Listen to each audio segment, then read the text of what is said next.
Let's get into the failures of what's going on. And I'm not going to dwell too much on the 25th Amendment, but I did pull up this article I find very funny. It's from Vanity Fair's Hive. They said Republicans who stood by a presidential lunatic are now demanding Biden be removed via the 25th Amendment. They were fine with Trump trying to overthrow the U.S. government, but insist Biden must go. I really love the framing because I don't think anyone was fine with Trump overthrowing the government. I think that's just a very unfair way to look at what was happening.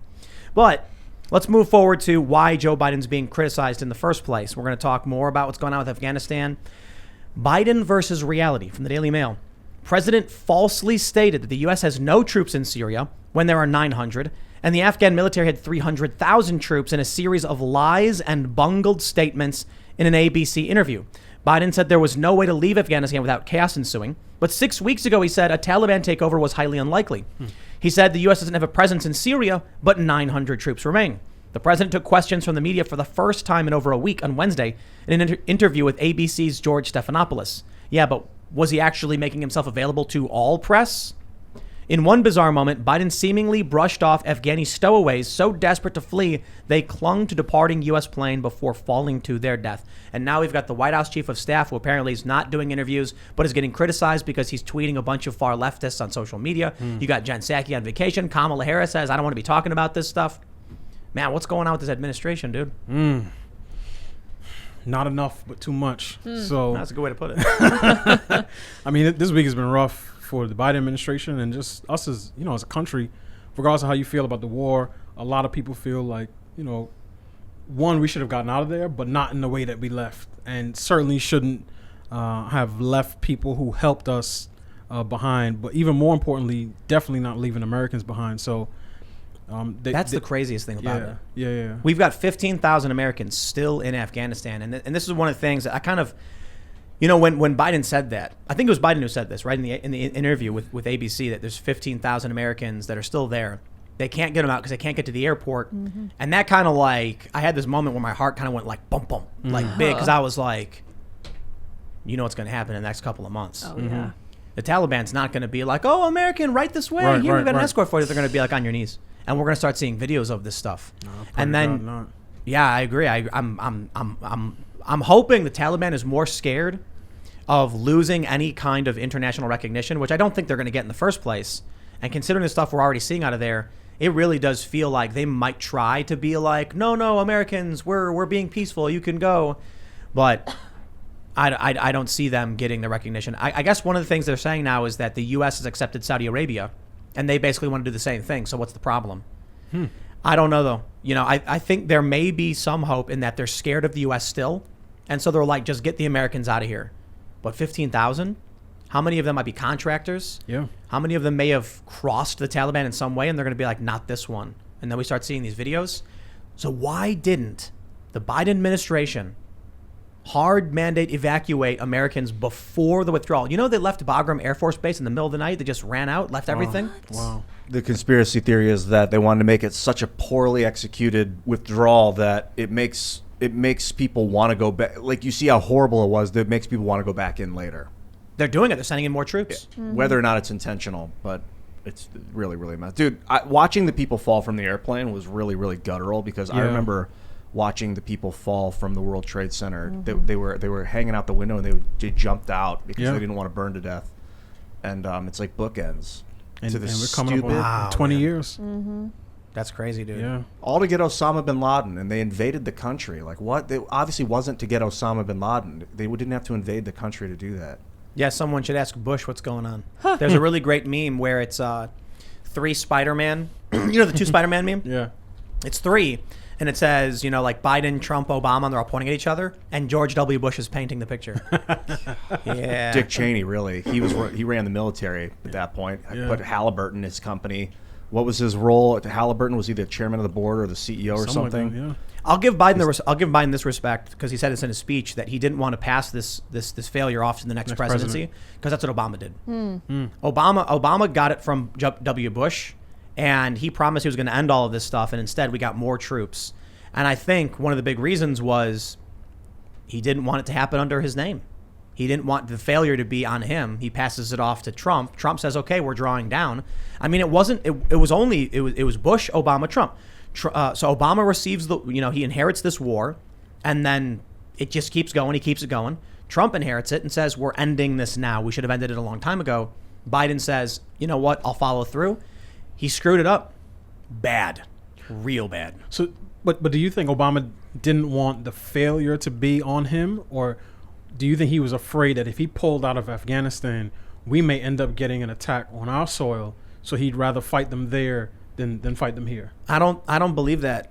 Because there was this report came out a long time ago that said one of the main drivers of terror in the U.S. is what the CIA called blowback. That the U.S. operations in the Middle East over the past several decades had created the anger and animosity, which resulted in the targeting of the U.S. So with like the U.S. funding of the Mujahideen and then meddling in these countries and Iran and things like that, you end up with groups saying they're going to come after us. Staying in Afghanistan, I suppose it makes sense though. Because they're so preoccupied fighting us over there, they don't come over here. Yeah. But I think that we had the Patriot Act. We buffed up our security. We locked everything down. To still then be worried about it just goes to show the security measures were probably pointless. Yeah. Well, so one thing that this entire saga, particularly over the last week, has made me think about, and I hope it makes other Americans think about, is that democracy is not the natural order of things. It's not everyone's default. It doesn't necessarily work in all parts of the world at all times with all people. And I hope it's made Americans rethink what we call oppression, because real desperation looks like somebody hanging on to the landing gear of a cargo plane from Afghanistan to wherever they were going, not, some Hollywood actress who's pampered, who, somebody writes the wrong name on their Starbucks cup and they say, oh my gosh, I'm so depressed. Or not some athlete who, sees a police shooting 4,000 miles away and they don't have the facts and they say, oh, my people are so oppressed. Because when life really gets that difficult, you see what desperation will drive people to. And I hope it makes us reassess how we use language. I'm tired of living in hyperbole nation where everything has to be catastrophized. It's like, no, we can deal with our issues without using the same words to describe light inconveniences here that other people use to describe actual tyranny over there. Yeah, absolutely, dude. Right on. I mean, so many people in this country think that every slight offense is the apocalypse. They got to film it. Someone said a naughty word to me on the street. It's like, in this country, some dude was like fleeing for his life and gripped to a plane. Yeah. You want to know the craziest thing about that dude on the plane? He was 19 years old. Wow. There are multiple people. Well, the two people who fell. One of them was a 19-year-old kid from Afghanistan, and you want to know why that's crazy? He's younger than the war. Yeah. He does not know a world in which the Taliban was Afghanistan. He was born into this country under U.S. occupation. He grows up in that system, and then overnight, within a month, it was like a 1 month collapse. We saw this going down, and then really escalated at the very end in the past few days. And all of a sudden, you've got Islamic militants, something he doesn't understand and never lived under, saying it's this or else. So he was like, get me on that plane. Yeah, I'll take the or else. A lot of people pointed out that these are fighting age young men who should have stayed and fought. And I think it's half true.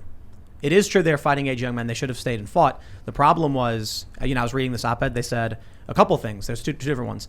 The Biden administration pulled air support. As soon as they lost, that was the centerpiece of the military strategy. So the Afghan security forces were like, what do we do now? We have it was maintenance, I guess. We have no way to maintain our Air Force because we don't know how to do this. And the other was they abandoned Bagram like overnight. And so all of a sudden the security forces are like waking up one day with nothing. And they're like, that was like an abrupt, massive shift overnight. Yeah. So all of a sudden they're overrun. They don't got the ammo. They don't got the support. Yeah. These people do not care about civilian life. They don't even care about their own military life. They got us into a war recklessly and got us out of the war recklessly. So many hundreds of thousands of people have died. Their families have been tarnished. This 19-year-old kid probably knows somebody that, I think it's for money. I think it's for opium. I think that's why they did that, is for drugs and oil.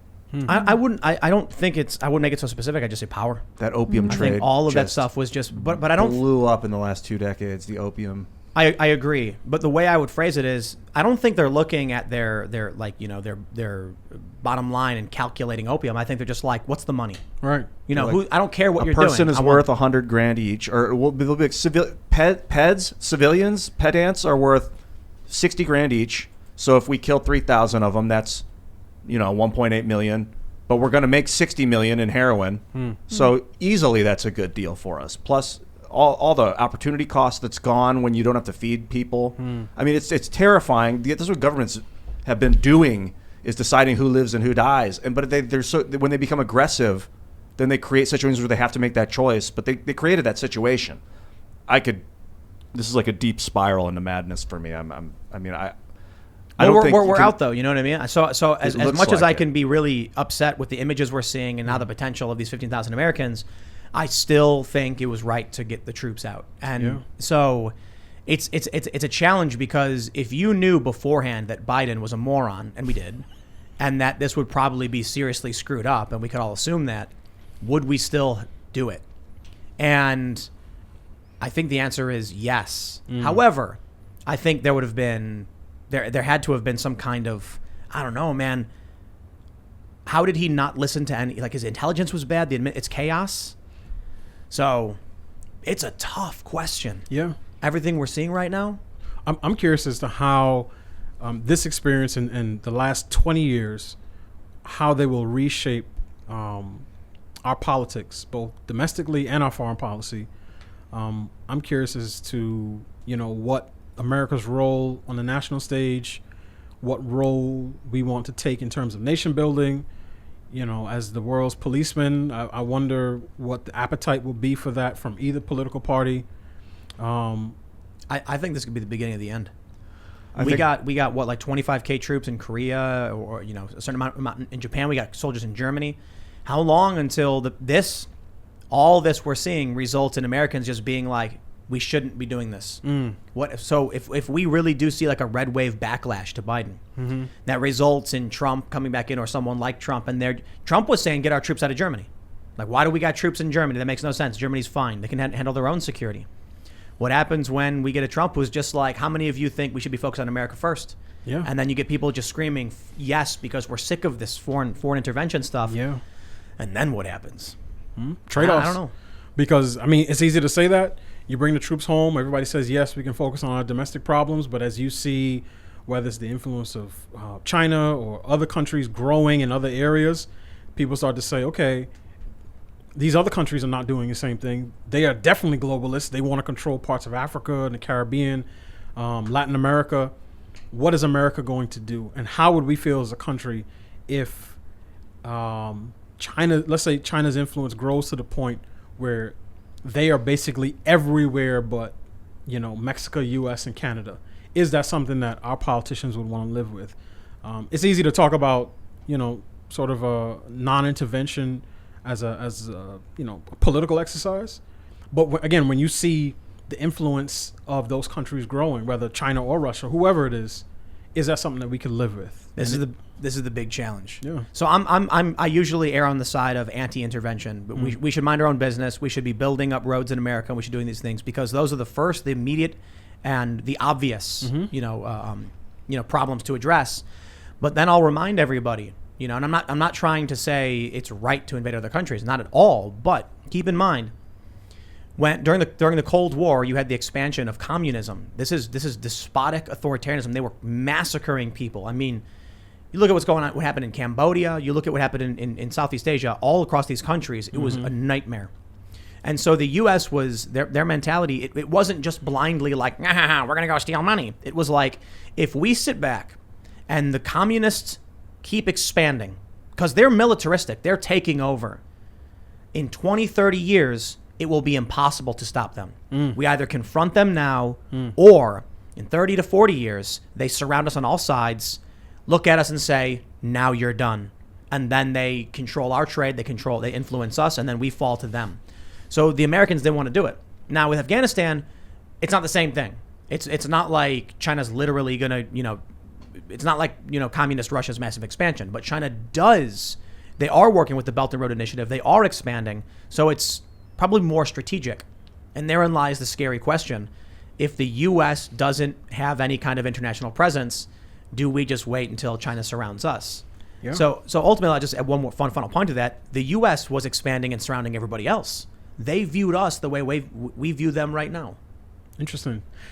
The way you described it, as you were talking about, Russia's expansion, I said, that's the culture war we're fighting. The groups that are influenced by, Marxism and leftism of one sort or another are always looking for territory to capture. Yep. And unless, there's pushback from everyday citizens and a lot of people look to the Republican Party, I don't know that they are astute enough to understand the game that's being played. I say that because oftentimes they mouth the same slogans, they chant the same things, they seem to have the same worldview. They don't understand how they're being used. Yep. And unless there is a pushback in 20, 30 years, there will be no space left. Everybody will either have to be, trading Bitcoin and doing uncancelable jobs, right? So if you trade options or if you are investing, it doesn't really matter what your politics are. But if you have a job in the private sector and you're one of the people who says, no, I don't want to fly the flag, I don't want to put up the state party's official slogan, you're going to find life very, very difficult for yourself. That's a good point, actually, trading, because it's just you log in. But then what happens when your bank bans you? That's true. When your credit card shuts down and or your social credit score drops below a certain level. Mm-hmm. Yep. I mean, conservatives better start opening some banks and libertarians. So I think indicative of a vulnerability in the system of centralized banking that any one person would ever have the power to stop other people from banking. Yeah. Thanks for checking out this clip from the Timcast IRL podcast. If you want to see the full show, come back to this channel, youtube.com/TimcastIRL, Monday through Friday at 8 p.m., where you can leave comments and super chat, and we actually will read your comments on the show. Don't forget to like, share, subscribe, and if you want exclusive members-only content, segments you can't get anywhere else, go to timcast.com, become a member, and we even have full bonus episodes. Thanks for hanging out, and we'll see you all next time.